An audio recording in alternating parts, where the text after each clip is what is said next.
berner. C'est-à-dire qu'il y a une volonté de bien faire les choses, mais cette volonté a été mal manifestée et ça devient de la maladresse.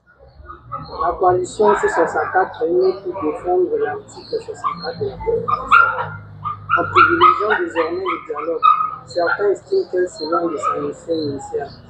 Que répondez-vous à ces critiques? Mais je crois avoir été le premier à l'avoir dit. Tout le monde sait que je n'ai jamais soutenu l'approche de basculer dans les débats sur le dialogue. Et c'est ce qui justifie d'ailleurs la tension qu'il y a entre moi et les autres. Nous avons certes une seule vocation, celle de défendre l'ordre constitutionnel. Et c'était ça la vocation. Mais aujourd'hui, le fait que les gens ont eu à juxtaposer leurs intérêts à la mission ou à la vision initiale de la C64, ça crée un chevauchement et un dysfonctionnement systémique. Mais en politique, on cherche à atteindre les objectifs, quel qu'en soit le moyen.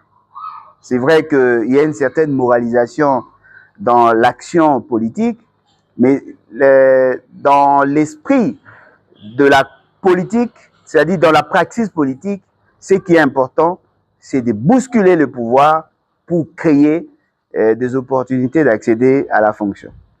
Accepter de surseoir ou de reporter l'activité devait être accompagné d'une sorte de contrepartie.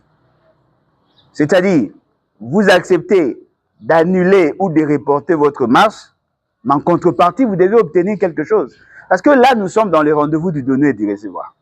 Mais lorsque vous acceptez d'annuler votre action sans qu'il y ait une contrepartie, naturellement, on comprendra que vous avez été berné. C'est-à-dire qu'il y a une volonté de bien faire les choses, mais cette volonté a été mal manifestée. À la demande de la CENCO et de l'ECC, la C64 avait suspendu sa marche prévue le 22 juillet. Avec le recul, considérez-vous cette décision comme un geste de bonne foi en faveur de la paix ou un signe de faiblesse face au pouvoir? Les deux. Les deux.